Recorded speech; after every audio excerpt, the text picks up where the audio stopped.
Okay, in this second video, we're going to look at pollination, fertilization, fruit and seed formation. Okay, now that the pollen grain is formed and the embryo sac is formed, the male gamete has to get from the pollen grain to the female gamete in the embryo sac. And this transfer, first of all, the transfer of pollen is called pollination. Pollination, see the definition there, is the transfer of pollen from an anther to a stigma of a flower of the same species. So in this little guy, the anther is producing the pollen that has to get to the stigma of another flower of the same species. Now, what we have in the picture here is cross-pollination, and very often it's an insect. So the little bee is carrying the pollen from one flower. It has visited this flower, maybe to drink some nectar, to collect some pollen um, for the young bees back at the nest. Some of the pollen has stuck to the insect's body. He's visiting another flower of the same species, and he's accidentally delivering some pollen which attach or stick to the stigma. Now that is called cross-pollination.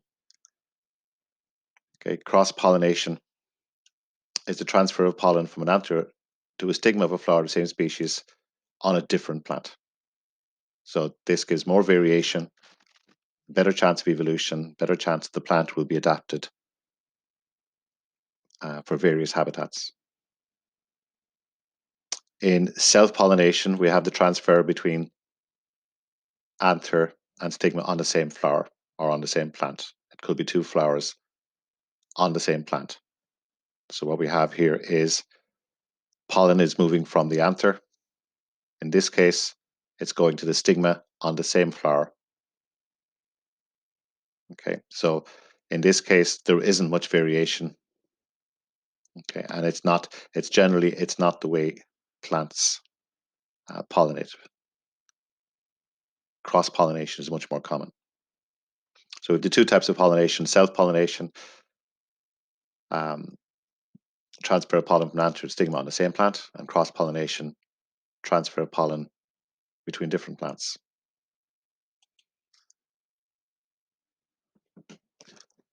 Now, pollination can be by wind or by animal, and when it's animal, it's mostly insects. So we have a little table here that compares what a wind-pollinated flower would look like with what an animal or an insect-pollinated flower would look like. I'd recommend you pause the video and you take down the table. Now, the wind pollination, typically the flowers have small green petals, no scent. Compare that with insect pollinated flowers, large, colorful petals in order to attract the insect, a scent to attract the insect, and also insect pollinated flowers will have a nectary which produce a sugary liquid to reward insects when they visit. Wind pollinated flowers produce large amounts of small, smooth pollen. Much of the pollen will be wasted, it won't go to the target flower, so this is why a large amount of pollen must be made.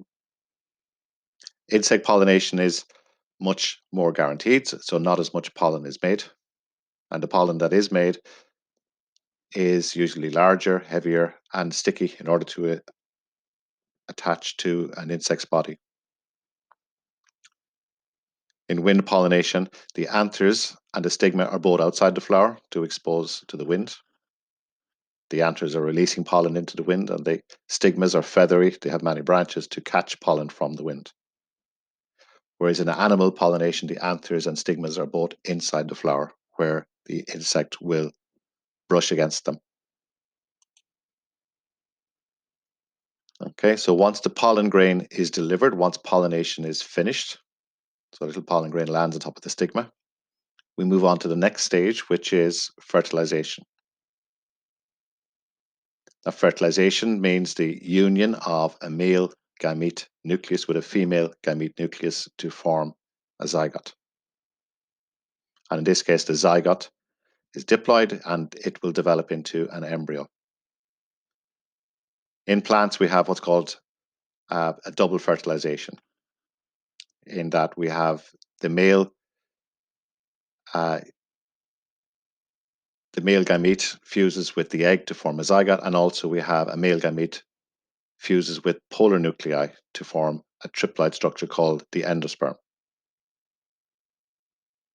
Okay, so going through the steps, and I'd recommend you pause the video and write down these steps. After pollination, the pollen grain has landed on the stigma. A pollen tube will then grow down through the style towards the ovule in the ovary. It's attracted by chemicals released by the embryo sac, so it's a form or an example of chemotropism. The tube nucleus, remember the pollen grain has three nucleus. It has a tube nucleus and two generative nuclei, a generative nucleus which divides to form two male gametes. The tube nucleus controls the growth of the pollen tube. It's not involved in fertilization, and it breaks down when the pollen tube arrives. So here's the pollen tube growing down through the style, down to the ovary, towards the ovule, and once the pollen tube has reached here, then the pollen tube nucleus is finished. In double fertilization, one male gamete fuses with the polar nuclei to form a triploid endosperm, 3 sets of chromosomes in the endosperm. So one of the male gametes fuses with the two polar nuclei here,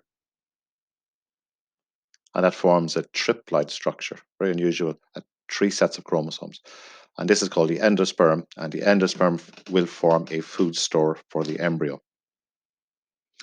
The other male gamete fuses with an egg to form a diploid zygote, and the zygote will develop into an embryo. Okay, these are questions from exams. If we look at this one here, you might be asked to label what you see. A is the stigma, D is a pollen grain, B here is a pollen tube. Okay, F is pointing to the ovule or the embryo sac, would be acceptable either. C is the egg. Those are the two polar nuclei here. C is the egg. E are the two male gametes. Okay, one of the male gametes is going to fuse with the egg. The other male gamete will fuse with the polar nuclei. Okay, this is a carpel. The top of the carpel is a stigma. Okay, this area here will be the style. This is the ovary. C is pointing to the embryo sac. Now there are 8 nuclei inside the embryo sac, but we're just drawing 3 of them. The 2 in the center here are the polar nuclei. This one here is the egg. And E is the integuments, the tough layer of cells that surrounds the embryo sac. Okay, we're moving on to the seed. So after pollination, we have fertilization. After fertilization, we have seed formation. So now we're looking at the structure of the seed. So the ovule, which contains the embryo sac, the ovule will become the seed. So the fertilized ovule becomes the seed. So surrounding the embryo sac, the outer part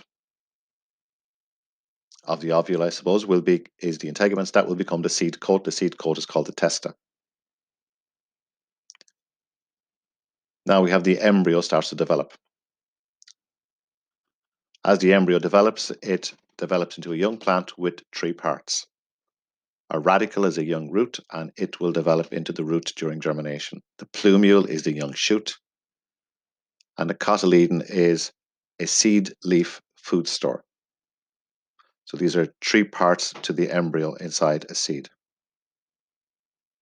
Okay, if we're looking at here, I've highlighted in the early stage of seed formation, the cotyledons, food store, the radicle and the plumule, 2 structures, and then later stage, cotyledon, plumule, radicle, and the outer coat is called the testa.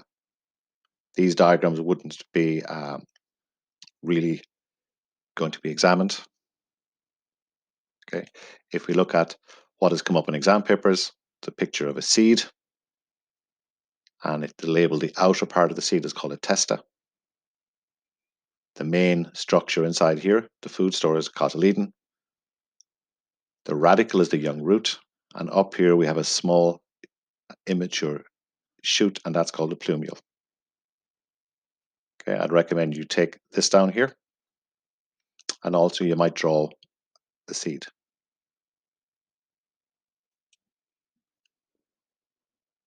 Okay, moving on. Inside the seed, we have a food store. Seeds are going to remain dormant for a number of months, and when they start germinating, they'll need to have a store of food. So seeds have a food store to provide the energy and materials needed for germination. Okay, we can classify seeds as two forms. Endospermic seeds contain some of the triploid endosperm tissue as a food store when fully formed. So this is the example here. It's corn. So there's the endosperm in the corn. And we'd also have the cotyledon and the radicle and the plumule in here. So that's called an endospermic seed. It still has some endosperm when the seed is fully formed. And remember that the endosperm is a triploid food store formed when one of the male gametes fused with the two polar nuclei.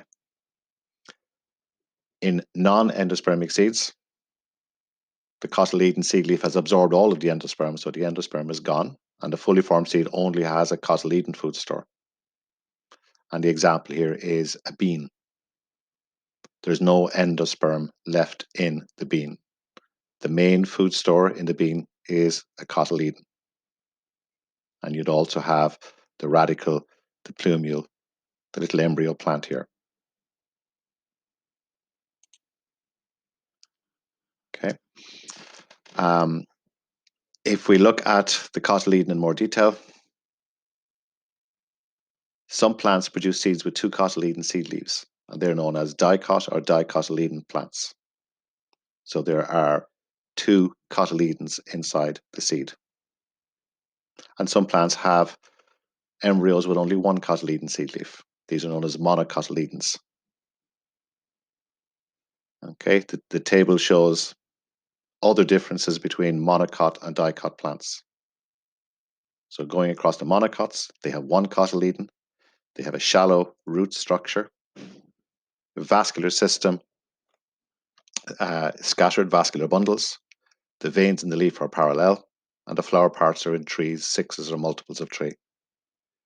The dicot, typical dicots have two cotyledons in their seeds, they have a longer taproot system, the vascular bundles are in a ring, the veins in the leaf are in a net, and the flower parts are in fours or fives.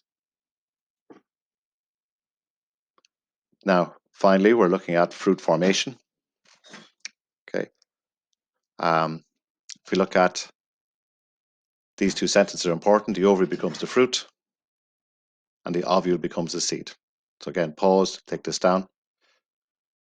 The ovary becomes the fruit, the ovule becomes the seed. So what is a fruit? Fruits are structures that allow seed dispersal. The seeds will need to get away from the parent plant to avoid competition. The fruits are what allow that. Fruit formation is stimulated by a growth regulator called auxin. Okay, so if you were to spray a plant with auxin, you could stimulate fruit formation without pollination and fertilization. And this is how seedless grapes are developed. The flowers are sprayed with auxin, fruit formation happens. There's no seeds at the center. Certain bananas have a mutation that causes them to produce fruit without seeds. So breeders of banana plants, they selectively breed plants that have this genetic mutation, and the bananas from those trees don't produce any seeds. So obviously this would be a dead end in terms of the plant's life cycle. So these plants are bred from cuttings. So a quick look at the picture here. The fruit, in this case we have a soft fleshy fruit. This is produced from the ovary. The seed inside is produced from the ovule. Now I just recommend you watch this video.